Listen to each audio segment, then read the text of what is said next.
Hey everyone, today's video, it's about why is it important to learn how to read the game of soccer.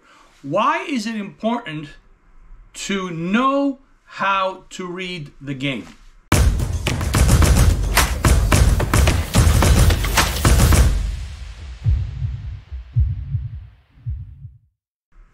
Why is it important to possess that skill?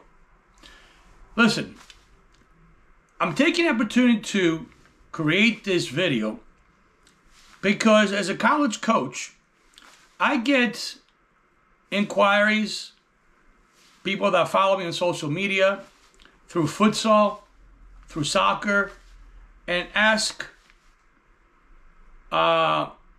questions about the collegiate recruitment process.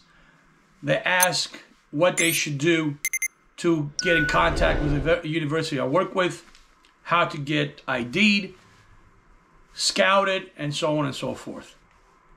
I get to see a lot of games. People send me videos of their players to look at their games and kind of evaluate them, or at ID camps, or any place else. So I figured that it was about time I make a video and I stress the importance of why is it important to learn how to read the game and how can that help you in possibly playing at a higher level. So on social media, on any given day, you just see videos of individual players killing it with their individual skills. I mean, their ball skills, their footwork is fantastic. They're just doing awesome, terrific things. And it seems that every training company is focusing on showcasing how good they are in getting the player to that development stage, where their feet are quick, their touches on the ball, just unbelievable.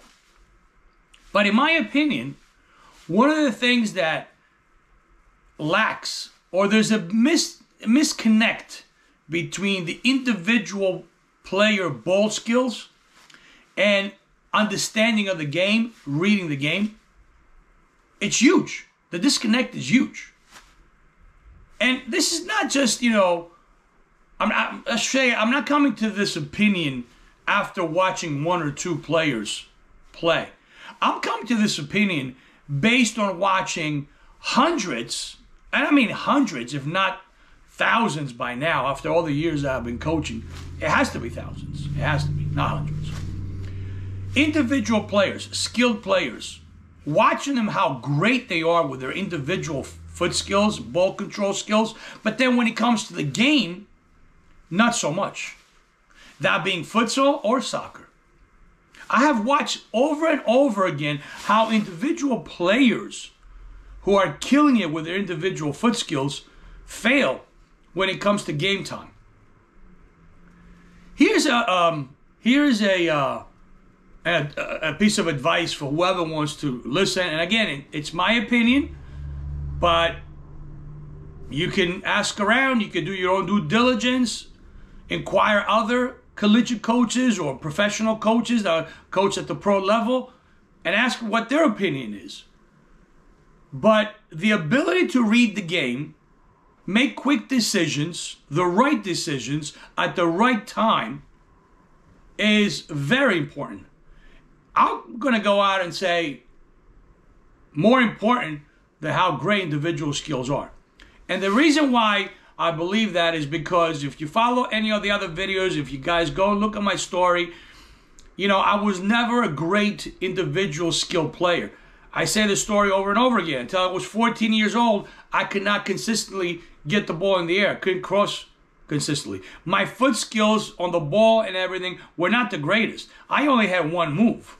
I tell the story about when I was in college and the opposing coach, when I was in one game, said to their player, or his player, hey, he only has one move.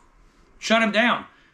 That stuck with me. So what I did is I learned how to read the game. I stayed away from my weaknesses, which was my subpar individual foot skills, dribbling skills, and I became really good at reading the game. So instead of putting myself in a position to fail, I would always put myself in a position to make that right pass at the right time, at the right place, make that run, overlap, this, that. Always read the game. What would happen in the game at any given moment? What would happen in the game a move ahead, if that makes sense.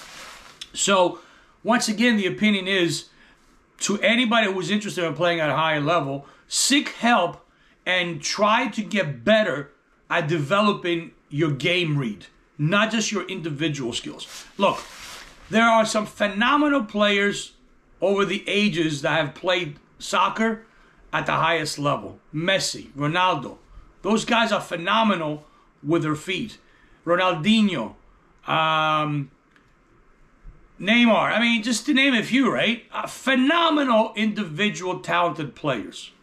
However, those players, they cannot do that on their own. They cannot win games with just individual players. They need to read the game. They need a surrounding cast. They need to know when and where to place themselves to receive that ball, to receive, quality pass, so they're putting themselves in a position for that scoring opportunity. They need to know when to release the ball, when to play and give and go. I mean, there's just so many elements in reading the game. When to possess the ball, when to close a player down, when to back off, when you have numbers up, when you have numbers down, what to do when you have numbers up, what to do when you have numbers down. When your opposition, depending on the individual player that's marking you, do you evaluate that player? Do you know to get to know their strengths and their weaknesses? Do you go after their weaknesses, or do you go after their strengths?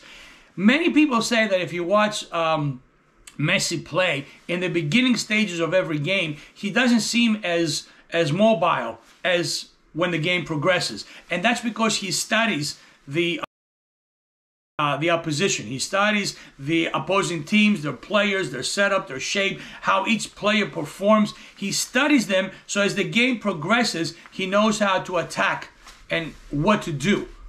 Very smart, very smart. So once again, guys, and I don't want to make this video way too long or repetitive. Find yourselves someone or a company that can develop the read of the game, of your game, just as much as your individual skills. How to break down the game and help you analyze the game. Why do a certain thing, when you should do it, how you should do it. Another very simple way of developing one's game, which in my opinion, again, is basically missing the U.S. soccer culture, is that there's hardly any free play. And the coaches that do use free play, a lot of times they get accused by the parents that they're not doing enough coaching. Because the misconception in America is that unless a coach is barking directions, running drills, lines, this, that he's not coaching. Well, I got news for you guys. A coach that allows their team to just free play and watch them play, allow them the freedom of playing, allow them to fail, allow them to succeed, allow them to think on how to fix their failures, is coaching just as much as the individual coach that is conducting individual drills, quote unquote. Okay? If you've been to Spain methodology, and I've been there, I've spoken to coaches with professional clubs. Their methodology is that a player should have the ball at his feet no matter what he does. So if they're doing strengthening conditions, running activities, if they're working on their fitness, they always have the ball at their feet. They're doing all different things. They try to include the ball at their feet as much as possible because they create, a relationship with the ball, feel for the ball. Every session includes a lot of game, a lot of free play time. If you go to South America, if you go to Europe, at the ages where the kids begin to play, 3-4 years old, until like 12 years old, they play a lot. I mean, there's mostly playing. And the coaching points is done at certain parts of the session.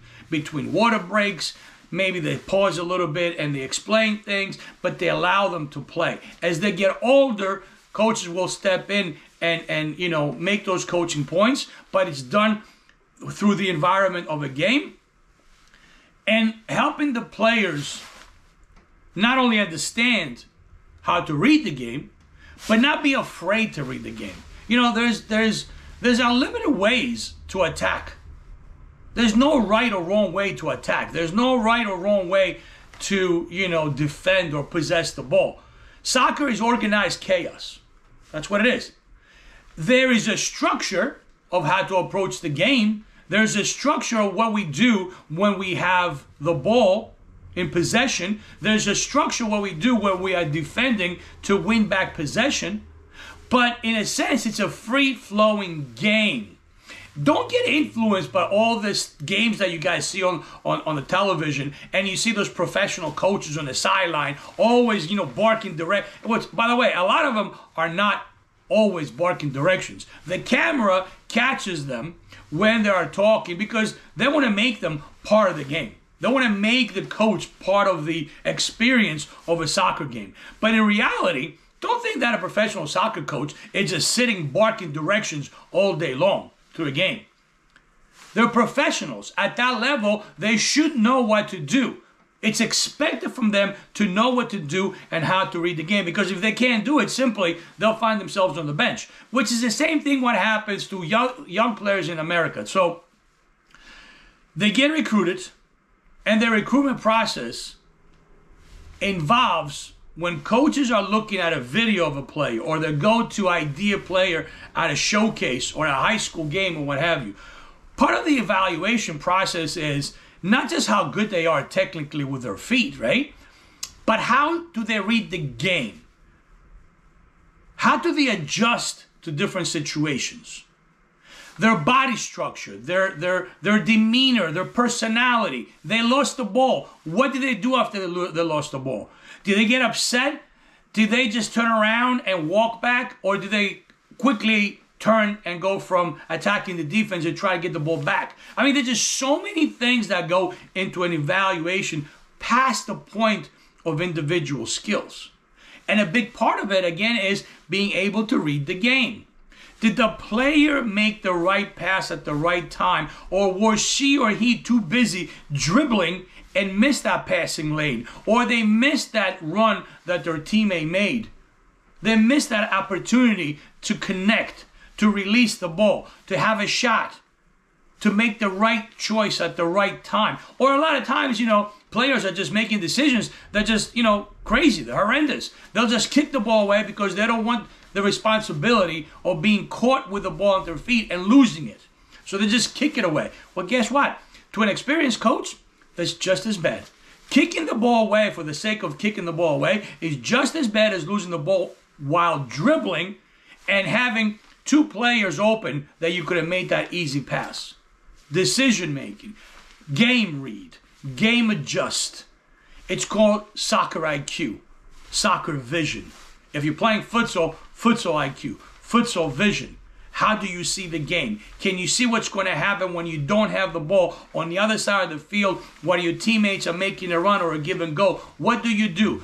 Can you foresee a move or two ahead? Can you see one or two steps ahead and put yourself in a position to get to that third step? So 1, 2 give and go between the players on the left side. By the time that give and go happens, your third option, which is you, has made that overlap run and now is in a position to receive that pass across.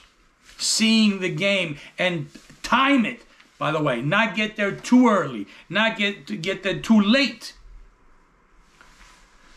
I can go on and on and on and on. I don't want to, I don't want to just tire this video, but again, I wanted to make this video and I wanted to stress that any player who is looking at to play at a higher level, a very competitive high school, but more specific college, or even past that, pros, you must learn how to read the game. And period. Individual soccer skills, no matter how good you are, is not enough. Look, if you go on YouTube, you can just Google like soccer skills or something like soccer crazy skills or whatever, and you see there's guys that are just like magicians with a ball. I mean, the things that they do are phenomenal. right? But those players don't play professional soccer. Don't you think there's a reason for that? Yeah, they spend countless hours mastering their individual ball control skills. And that's what they are. They are brilliant. They are magicians at handling and manipulating a ball. They're not complete soccer players. A complete soccer player must have soccer IQ, must have game read, among other things. Mentality, character, fitness, among individual soccer skills. If you liked the video, if you liked the content, please subscribe to the channel. Help me navigate through YouTube clutter. Sorry, I'm trying to build the channel. Subscribe, like, share, and I'll see you guys on the next video. Take care.